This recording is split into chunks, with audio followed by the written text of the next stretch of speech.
everyone, it's Miranda. Welcome back to my channel. So in my last makeup tutorial, which was the fall vampy one, I asked if anybody would be interested in a black lipstick makeup look, and I got an overwhelming yes, both in the comments of that video and on social media. So I have to give the people what they want, and I wanted to show you my favorite look to do with black lipstick. I think black lipstick is just so chic. Even past Halloween, it doesn't have to be like a novelty thing. I think it's a really cool trend, but you do have to be careful about the rest of your makeup so that you don't overwhelm people. So I kept the rest of my face pretty light, including my eyes with this rose gold hue. Speaking of rose gold, I did my whole face today using the new Makeup Revolution Precision Collection brushes, which may look a little like brushes from a higher end brand, but yeah, these are super affordable, and the first time that I'm using this type of brush where they kind of look like large toothbrushes. So I'm also going to be sharing my first impression of these while I do my makeup today. So if you want to know how to recreate this look and rock that black lipstick like no other, just keep watching.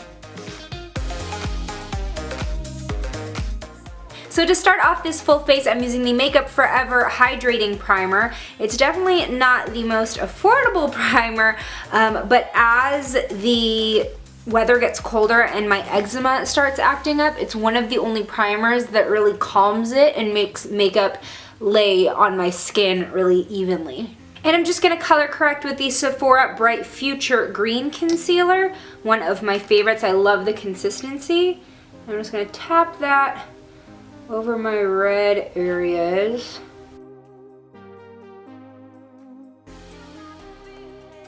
For foundation, I've been using the L'Oreal Infallible Pro Glow Foundation. I think it's really awesome for fall and winter when your skin starts looking a little bit dull and you really want that glow. And I'm going to be applying it with the new Makeup Revolution large oval brush from their new Precision collection. So let's see how this works. I'm just going to start off by like tapping the product all over my face. I should probably have pinned my hair back, but you know. Well, let's see how much coverage this gives me.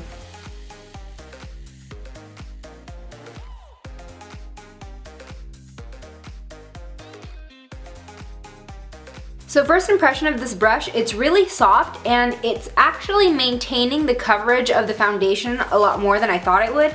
I used to feel like the sweeping motion would just kind of smear instead of really buffing the product in, but the foundation's looking great. It was a little bit hard to get up into these corners, especially because I do have like a little pimple here that I'm trying to conceal, but it was nothing too strenuous and the coverage looks great, my goodness. So for my brows, I'm using the brand new Cella Eyebrow Cream. This is in the shade Tantalizing Taupe. And let me just show you this packaging. It's very cool. So we have the brush on one end, and then we have the actual eyebrow cream in the other end in a little twist off container that you can dip in. So I think it's a really neat idea, really travel friendly as well. So I'm gonna go ahead and do my brows with this.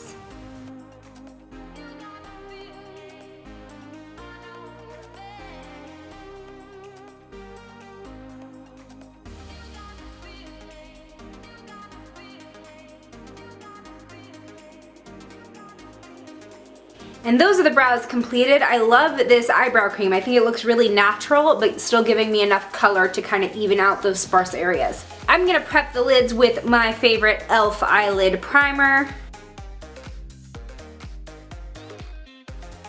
For the eyes, to contrast with the black lipstick that we're going to be doing, I'm going to be using a very light touch with the CoverGirl True Naked Roses palette. It's beautiful rose gold tones, and I think it adds a nice lightness to an otherwise potentially overwhelming makeup look. I'm going to be using the blending brush from the new Makeup Revolution line, and I'm going to go into this third shade. It's kind of a light mauve, and I'm going to tap that in, and that's going to be my transition shade. So I'm going in with this transition shade in and above the crease. Although they feel kind of stiff, the bristles are doing pretty well at blending this out. So now I'm using the larger oval eye brush, and I have dampened it a little bit. I'm going to go into this rose gold shade right in the middle, and with the damp brush it's going to look a little bit more metallic than shimmery.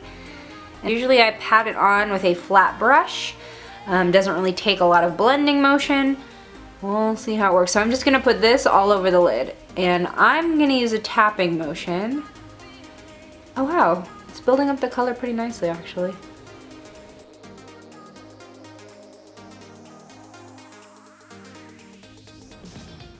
Yeah, this is building up really nicely and is actually giving me a really nice metallic finish here.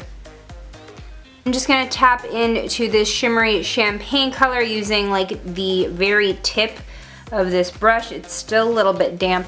I'm going to tap that into my inner corners. I am going to keep the eyes very light because we're going so dramatic with the lips, but I am going to add a little bit of definition to my outer corners using this darker mauve shade, and I'm just using that blending brush again. And I feel like this brush is a pretty good shape to work on the outer corners here. I'm just going to tap it and sweep it into my crease. I'm just going to tap it very, very lightly into this dark brown just to add a little bit more dimension. There we go. And I really want this eye to be diffused, so I'm just going to keep on blending out the edges. And this little brush is meant for eyeliner. I'm going to use it as a brow bone highlight tool. I'm going to go into the matte champagne right here, or more like an eggshell color, I guess, and sweep this right under my brow. These brushes pick up so much product. Very surprising. Okay, so I just finished the other eye. Blending out is a little bit difficult, I would say. I feel like if you really want a diffused and seamless transition, the bristles are a little bit stiff, but I got it to the point where I really wanted it, and I also brought the mauve down a little bit onto the lower lashes. So now I'm just gonna tightline my upper waterline. And I'm using the Mark No Place to Run waterproof eyeliner. One of my favorites for pretty much anything because it really gets a nice rich color and does not smudge. And I'm gonna go ahead and curl my lashes now. And for my lashes, I'm using the new CoverGirl So Lashy Blast Pro Mascara. And this is the first time I'm using this one too, so we'll see how it works.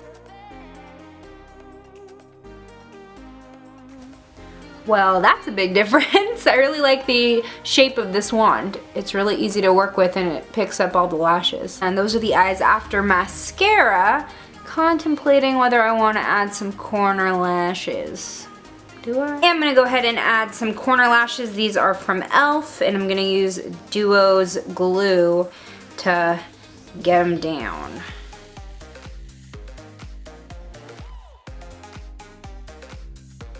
And those are the eyes completed. So I'm gonna move on to the rest of the face and then finally the lips. So for my contour, I'm gonna be using the City Color Contour FX 2 palette, surprise, surprise. And I'm gonna go into the contour shade using another one of the new Makeup Revolution brushes. This is the Shape brush, I believe it's called. And I'm gonna use that in the hollows of my cheeks to chisel this out. I'm pretty surprised at the ability to blend both powder and liquid with these brushes pretty well. I think that they're very versatile, soft, and firm, so that's like the perfect combination to really get a universal blend on things. I'm going to be using the Cheek Oval brush with the CoverGirl True Blend blush, and this is in medium rose. Really, really pretty shade, especially for fall, to just add a little bit of color to the face. That's pretty. I love how this applies this blush. Ooh, I'm kind of curious about cream blush now. I'll have to try that next time. That is just a really nicely blended out color. And I'm keeping the face pretty light. I don't want to go super dark because of the black lipstick. That's really, really going to be our statement with this look. So I'm not trying to go all Kardashian. Just a little bit of color. I'm gonna take that same cheek brush we used with the blush. I'm just gonna tap it very lightly into this highlight here.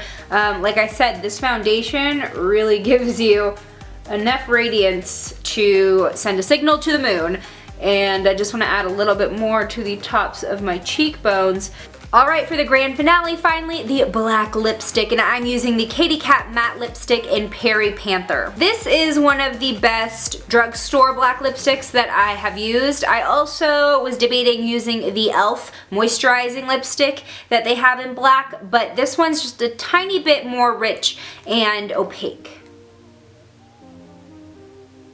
Oh, I totally forgot to prep my lips. Ah! Before I put the black lipstick on, I'm using the e.l.f. Lip Lock Pencil. This is a lip primer, which I find to be really important with deeper shades, especially with a black lipstick, because if that falls into those lines, it starts looking real funky. So this is gonna line and fill in all over. Even though I kind of got black on the top lip, but you know, we're gonna go roll with it. Okay, now we're ready for the black lipstick. And that is the completed black lipstick look. I think it's pretty wearable, just make sure you don't get any lipstick on your teeth. I will say my first impression of these Makeup Revolution brushes, the Precision Collection, is a pretty good one. I was surprised at how well it applied makeup, both liquid and powder. I think it will take a little bit more getting used to because the motion is so foreign to me, but overall I'm really liking them. If you like this look, hit the thumbs up button and don't forget to hit subscribe if you haven't already. Join the Slashed Squad. I make new videos every week and I hope to see you in my next one. Bye! The first one is this layered ponytail that's great for day-to-day, going to work or school. And the second style is this romantic French knot half updo.